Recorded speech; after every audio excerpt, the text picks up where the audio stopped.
Hello everyone, welcome back to my YouTube channel. और आज है 13 सितंबर। आज की क्लास के अंदर अपन जो कुमार गौरव सर के द्वारा जो करंट अफेयर्स करवाई गई है तो उसी क्लास का अपन हैंड रिटन नोट्स के रूप में रिवीजन करेंगे। तो इस क्लास के अंदर आपका टाइम भी बच जाएगा और जो सर के द्वारा कंटेंट करवाया गया है उस पूरे कंटेंट का रिवीजन भी हो जाएगा। तो ये क्लास वेरी इंपॉर्टेंट होने वाली है, तो प्लीज़ ध्यान से पढ़ना। तो चलो अब बिना देर की आज की क्लास की शुरुआत करते हैं क्वेश्चन नंबर 1 से। खिला हुआ ज्वालामुखी है, ये कहाँ पे है? तो हवाई द्वीप यूएसए के अंदर है। और हवाई द्वीप कहाँ पे है? तो ये प्रशांत महासागर के अंदर है। तो हाल ही के अंदर यहाँ पर विस्फोट होने के कारण ये चर्चा के अंदर है।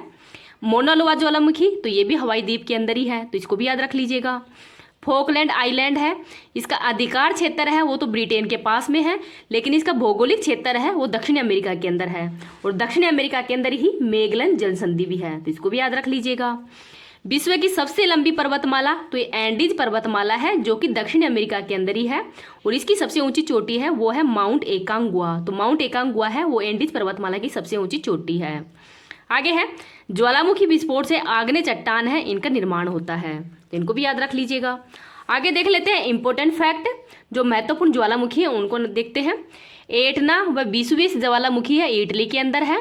स्ट्राम्बोली ज्वालामुखी, तो इसको भूमध्य सागर का प्रकाश स्तंभ भी कहते हैं।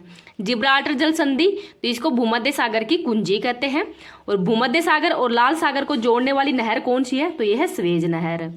नेक्स्ट देखते हैं क्राकातोवा व माउंट सिनाबुक ज्वालामुखी तथा मेरापी ज्वालामुखी है, ये कहाँ पे है? तो इंडोनेशिया के अंदर है।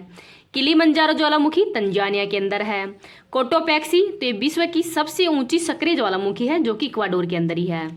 बेरेन ज्वालामुखी, तो ये भारत का एकमात्र सक्रिय ज्वालामुखी है, तो इसको भी याद रख लीजिएगा, वेरी इंपॉर्टेंट है।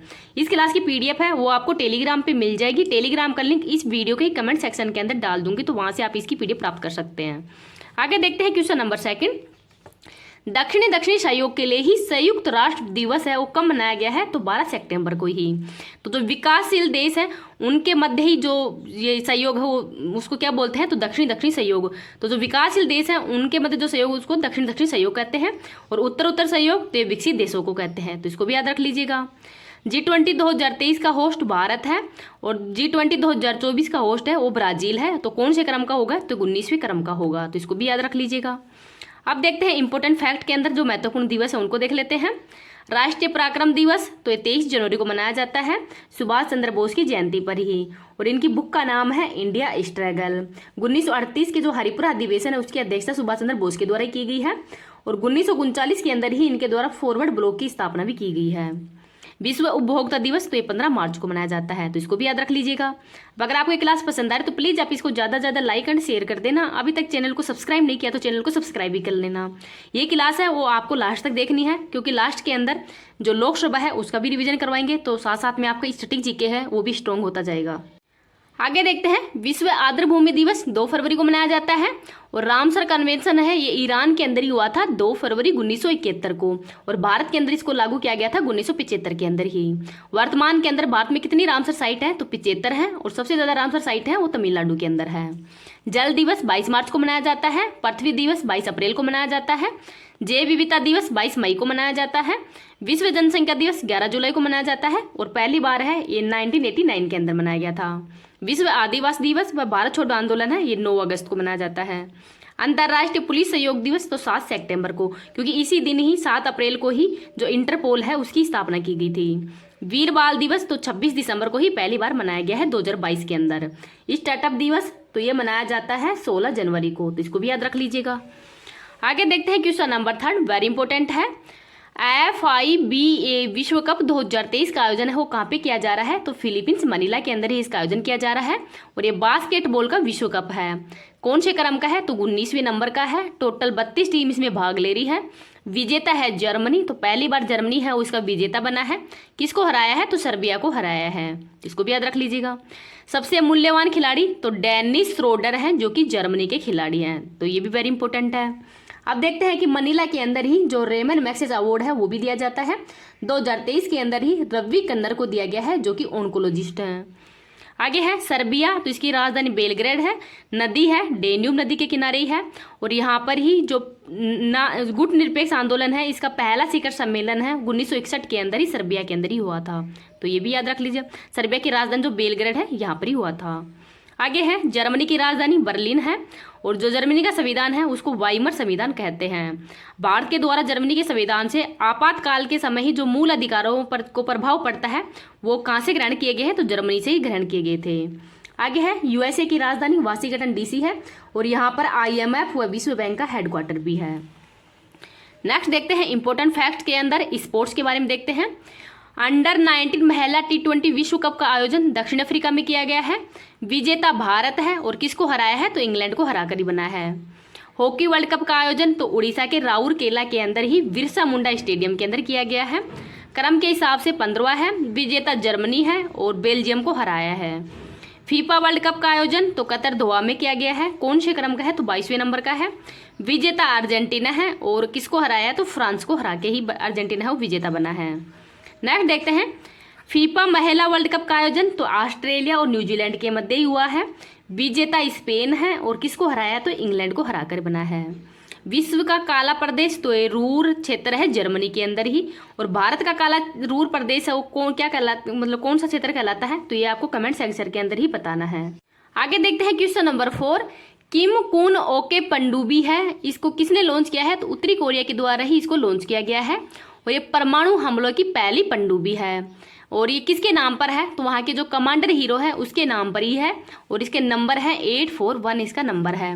और इसकी रेंज में कौन आता है, तो दक्षिणी कोरिया और जापान है वो इसकी रेंज में आते हैं, तो इनको भी याद रख लीजिएगा। उत्तरी कोरिया की राजधानी प्योंगयांग है और उत्तरी कोरिया को दक्षिणी कोरिया से अलग करने वाली जो अक्षांश है वो कौन सी है, तो 38 डिग्री है, तो इसको भी याद रख लीजिएगा। आगे देखते हैं फतेह खैबर व खुर्रमसर मिसाइल है वो ईरान के द्वारा लॉन्च की गई है। INS अरिहंत तो ये भारत की स्वदेशी परमाणु पनडुब्बी है, तो भारत की पहली स्वदेशी परमाणु पनडुब्बी कौन सी है, तो INS अरिहंत है, तो इसका नाम भी याद रख लीजिएगा। आगे देखते हैं इंपॉर्टेंट फैक्ट INS वागीर तो ये प्रोजेक्ट 75 के तहत ही जो 5वें नंबर की पनडुब्बी है और जो भारत और फ्रांस के सहयोग से 6 पनडुब्बियों का निर्माण किया जा रहा है, जिसमें कलवरी है, खांडेरी, करंज, वेला, वागीर और वागसीर है। इनका निर्माण है वो मझगांव डॉक लिमिटेड के अंदर ही किया गया है। आगे देखते हैं INS अरनाला तो ये पनडुब्बी रोधी जहाज है और इसको लॉन्च किया गया है चेन्नई से। परबल क्या है, तो ये लॉन्ग रेंज गन है और इसका निर्माण कानपुर के अंदर किया गया है। INS महेंद्रगिरी तो प्रोजेक्ट 17A के तहत ही लॉन्च 7वां जहाज है और इसको लॉन्च किया है राष्ट्रपति जगदीप धनखड़ जी के द्वारा इसको लॉन्च किया गया है। वरुणास्त्र क्या है, तो ये हैवी वेट टोरपीडो है, तो इसको भी याद रख लीजिएगा, वेरी इंपॉर्टेंट है। आगे देखते हैं क्वेश्चन नंबर 5। भारत के सर्वोच्च न्यायालय तथा सिंगापुर के सर्वोच्च न्यायालय के मध्य ही समझौता हुआ है, तो ये न्यायिक सहयोग के लिए ही समझौता हुआ है, तो इसको भी याद रख लीजिएगा। भारत के सुप्रीम कोर्ट के मुख्य न्यायाधीश कौन है वर्तमान में, तो जस्टिस DY चंद्रचूड़ हैं जो कि 50वें मुख्य न्यायाधीश हैं। सिंगापुर के सुप्रीम कोर्ट के मुख्य न्यायाधीश कौन है, तो इनका नाम है सुंदरेश मेनन है। और भारत के सुप्रीम कोर्ट के स्थापना दिवस पर मुख्य अतिथि कौन थे, तो ये भी सुंदरेश मेनन ही थे, तो इनका नाम भी याद रख लीजिएगा। आगे देखते हैं सिम्बैक्स व बोल्ड कुरुक्षेत्र अभ्यास है, इनका आयोजन भारत और सिंगापुर के मध्य ही किया जाता है। अब सुप्रीम कोर्ट के बारे में देखते हैं। सुप्रीम कोर्ट है इसका उल्लेख अनुच्छेद नंबर 124 से 147 तक किया गया है, भाग नंबर 5 है और ये फेडरेशन कोर्ट है, ये 1935 के एक्ट से ही लिया गया है। इसके कार्य करना 28 जनवरी 1950 से कार्य करना शुरू कर दिया है और स्थापना के समय इसमें 1+ में 7 न्यायाधीश थे, एक तो मुख्य न्यायाधीश प्लस में 7 है वो न्यायाधीश थे। इन न्यायाधीशों की वर्दी करने की शक्ति है वो संसद के पास में ही है और वर्तमान में 1+ में 33 न्यायाधीश हैं। भारत के फर्स्ट मुख्य न्यायाधीश कौन है, तो HJ कानिया जी हैं। सुप्रीम कोर्ट एक अभिलेख न्यायालय होगा, तो इसका उल्लेख अनुच्छेद नंबर 129 में किया गया है। राष्ट्रपति सुप्रीम कोर्ट से परामर्श ले सकता है, इसका उल्लेख अनुच्छेद नंबर 143 में किया गया है। रिट जारी करने की शक्ति सुप्रीम कोर्ट की अनुच्छेद 32 के तहत है और हाई कोर्ट की शक्ति है वो अनुच्छेद 226 के तहत है। जो शपथ कौन दिलाता है, तो राष्ट्रपति, और अठाता कौन है, तो महाभियोग प्रक्रिया के द्वारा इनको हटाया जाता है। तो महाभियोग प्रक्रिया है उसका इसके अंदर वर्णन तो नहीं किया गया, ये तो राष्ट्रपति के लिए ही शब्द का वर्णन किया गया है, लेकिन ये प्रक्रिया है वैसी ही अपनाई जाती है संसद के अंदर ही, तो ये भी याद रख लीजिएगा। आगे देखते हैं भारत के अंदर राष्ट्रपति, उपराष्ट्रपति और सुप्रीम कोर्ट के मुख्य न्यायाधीश इन तीनों पदों पर रहने वाले व्यक्ति कौन है, तो इनका नाम है मोहम्मद हिदायतुल्लाह। तो है वो मोहम्मद हिदायतुल्लाह है, ये राष्ट्रपति, उपराष्ट्रपति व सुप्रीम कोर्ट के मुख्य न्यायाधीश भी रह चुके हैं। ई प्रवेश पास ऐप है वो सुस्वागतम ऐप है, वो सुप्रीम कोर्ट के द्वारा ही लॉन्च किया गया था, तो इसको भी याद रख लीजिएगा। आगे देखते हैं क्वेश्चन नंबर 6। खाद्य और कृषि संगठन ने ही किसानों के अधिकारों पर पहली वैश्विक संगोष्ठी है, इसका आयोजन कहाँ पे किया है? तो नई दिल्ली के अंदर ही इसका आयोजन किया गया है। इसका शुभारंभ है और राष्ट्रपति द्रौपदी मुर्मू जी के द्वारा ही किया गया है। तो जो FAO है, फूड एंड एग्रीकल्चर ऑर्गेनाइजेशन है, इसकी स्थापना 16 अक्टूबर 1945 को की गई है। हेडक्वार्टर रोम इटली के अंदर है और विश्व खाद्य दिवस है वो 16 अक्टूबर को ही मनाया जाता है, तो इसको भी याद रख लीजिएगा। आगे देखते हैं, कनाडा की राजधानी ओटावा है और यहाँ पर मॉन्ट्रियल है, उसके अंदर ही COP15 है, उसका भी आयोजन किया गया था जो कि जैव विविधता से संबंधित है। जापान के अंदर G7 व क्वाड का सम्मेलन है वो आपकी बार कहाँ पे हुआ है? तो जापान के अंदर ही हुआ है। आगे देखते हैं इंपॉर्टेंट फैक्ट, यूरिया गोल्ड, तो ये मिट्टी के अंदर ही जो सल्फर की कमी है उसको दूर करने के लिए ही प्रधानमंत्री मोदी जी के द्वारा राजस्थान के अंदर इसको लॉन्च किया गया है। विश्व मसाला कांग्रेस का आयोजन मुंबई में किया गया है। HD 3385, तो ये गेहूं की नई किस्म है। मोटे अनाज का उत्कृष्टता केंद्र, तो हैदराबाद के अंदर खोला गया है, तो इसको भी याद रख लीजिएगा। आगे देखते हैं question number 7, infrastructure financing bridge IFB का शुभारंभ है वो भारत और ब्रिटेन के द्वारा ही किया गया है। भारत व ब्रिटेन के द्वारा ही, और यह भारत के अंदर जो बुनियादी सुविधा व संरचना के अंदर निवेश को बढ़ावा देने के लिए ही ये जो ब्रिज है वो मतलब ये लॉन्च किया गया है। और यहाँ पर जो भारत के अंदर जो लंदन की तरह जो इंफ्रास्ट्रक्चर है वो विकसित करने के लिए इसको लॉन्च किया गया है, तो इसको भी याद रख लीजिएगा। अब देखते हैं कि यूके के अंदर कौन कौन से देश शामिल होते हैं। तो यूके के अंदर इंग्लैंड, वेल्स, स्कॉटलैंड और नॉर्थ आयरलैंड है, ये शामिल होते हैं। जबकि ब्रिटेन है उसमें इंग्लैंड और वेल्स ही शामिल होते हैं। और जो ग्रेट ब्रिटेन है इसमें इंग्लैंड, वेल्स और स्कॉटलैंड है वो शामिल होते हैं। नॉर्थ आयरलैंड है वो इसके अंदर शामिल नहीं होता, तो इनको थोड़ा याद रख लीजिएगा।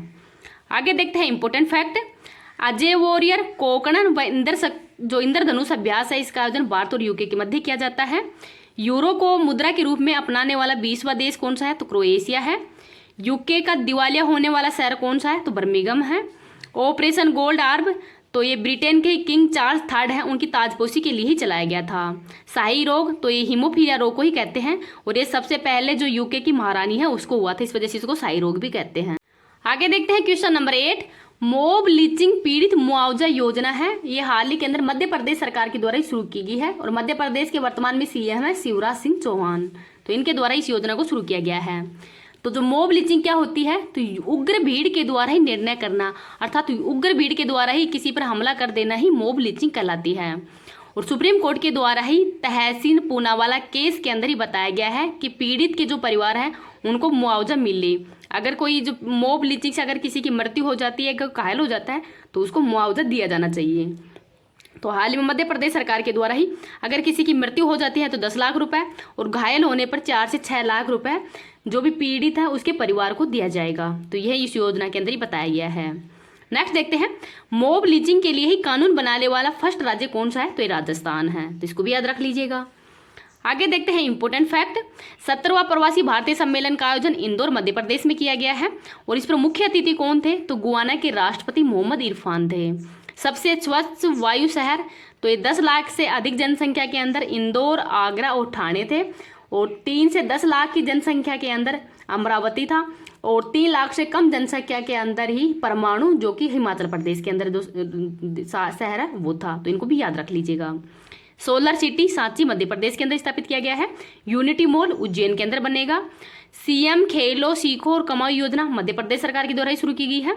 धुआंधार जलप्रपात तो नर्मदा नदी पर है और यहाँ पर ही ओंकारेश्वर बांध भी है, तो इसको भी याद रख लीजिएगा। और नर्मदा नदी पर ही मध्य प्रदेश का जबलपुर शहर भी है, तो ये भी याद रख लीजिएगा। आगे देखते हैं क्वेश्चन नंबर 9, एशियाई तटरक्षक एजेंसियों के प्रमुखों की 19वीं बैठक है, इसका आयोजन कहाँ पे किया गया है? तो इस्तांबुल तुर्की के अंदर इसका आयोजन किया गया है और इसमें भारत की तरफ से ही जो राकेश पाल हैं उनके द्वारा भाग लिया गया है। 2022 के अंदर इसका आयोजन है वो नई दिल्ली के अंदर किया गया था, तो इसको भी याद रख लीजिएगा। अब इंपॉर्टेंट फैक्ट के अंदर देखते हैं, तुर्की के अंदर ही भारत के द्वारा ऑपरेशन दोस्त चलाया गया था। एशिया माइनर का पठार या अनातोलिया का पठार तुर्की के अंदर ही है। तुर्की के वर्तमान में राष्ट्रपति हैं तैयब अर्दोगन। ओनगोलू झील तो ये सबसे लवणीय झील है जो कि तुर्की के अंदर ही है। कस्तूतूनिया का नाम तो ये पहले तुर्की का नाम था और यूरोप का मरीज है वो भी तुर्की को कहते हैं। और यूरोप व एशिया के अंदर अन्य कौन सा देश है जो कि 2 महाद्वीपों के अंदर ही है? तो वो रूस है, तो इसको भी याद रख लीजिएगा। आगे देखते हैं क्वेश्चन नंबर 10। निपा वायरस से हाल ही में मौत होने के बाद में कहाँ पे अलर्ट जारी किया गया है? तो कोझिकोड केरल के अंदर ही। तो जो निपा वायरस है इसकी शुरुआत 1998 के अंदर ही मलेशिया के निपा शहर से ही हुई है। निपा है एक जूनोटिक रोग है और ये इससे मस्तिष्क के अंदर सूजन आ जाता है जिसको इंसेफेलाइटिस भी कहते हैं। और ये किससे फैलता है? तो फ्रूट बैट, चमगादड़, सूअर आदि से फैलता है। तो इसको भी याद रख लीजिएगा। आगे देखते हैं इंपॉर्टेंट फैक्ट के अंदर कोविड-19 ओमिक्रॉन का जो परिवर्तित रूप है वो हाल ही में पिरोला वेरिएंट है वो भी देखा गया है। H1N1 तो स्वाइन फ्लू है, H5N1 बर्ड फ्लू है, हाइड्रोफोबिया पानी से डर लगना कहलाता है, एलिसा टेस्ट तो ये एड्स के लिए एलिसा टेस्ट करवाया जाता है और एड्स है वो HIV वायरस के कारण ही फैलता है। आगे देखते हैं क्वेश्चन नंबर 11। संदीप बख्शी की ICICI बैंक के ही MD व CEO के रूप में ही पुनर्नियुक्ति हुई है। तो इसको भी याद रख लीजिएगा, वेरी इंपॉर्टेंट है। अब अपन जो पॉलिटी से संबंधित आज लोकसभा है उसका भी रिवीजन कर लेते हैं जिससे कि आपकी स्टैटिक जीके है वो भी स्ट्रॉन्ग हो जाएगी। अब देखते हैं जो ब्रह्मास्त्र बैच के अंदर सर के द्वारा पॉलिटी का रिवीजन करवाया जा रहा है तो उसमें आज अपन लोकसभा का रिवीजन करते हैं। तो आपकी करंट अफेयर्स प्लस में जो स्टैटिक जीके है उसका भी दोनों का साथ में ही रिवीजन हो रहा है। तो जो ब्रह्मास्त्र का रिवीजन भी सर ने करवा रहा है उसका रिवीजन भी मैं इसी क्लास के अंदर करवा रही हूँ। तो आपका डबल रिवीजन हो रहा है। तो अब तो आपको इस क्लास को थोड़ा सब्सक्राइब भी करना चाहिए और लाइक शेयर भी करना चाहिए, ये तो आपको हक बनता ही है ना। अब देखते हैं लोकसभा के बारे में। तो लोकसभा है ये एक निम्न सदन है। इसका उल्लेख संविधान के अनुच्छेद नंबर 81 के अंदर किया गया है। इसमें अधिकतम सदस्य हैं वो 552 होते हैं और वर्तमान में 545 है।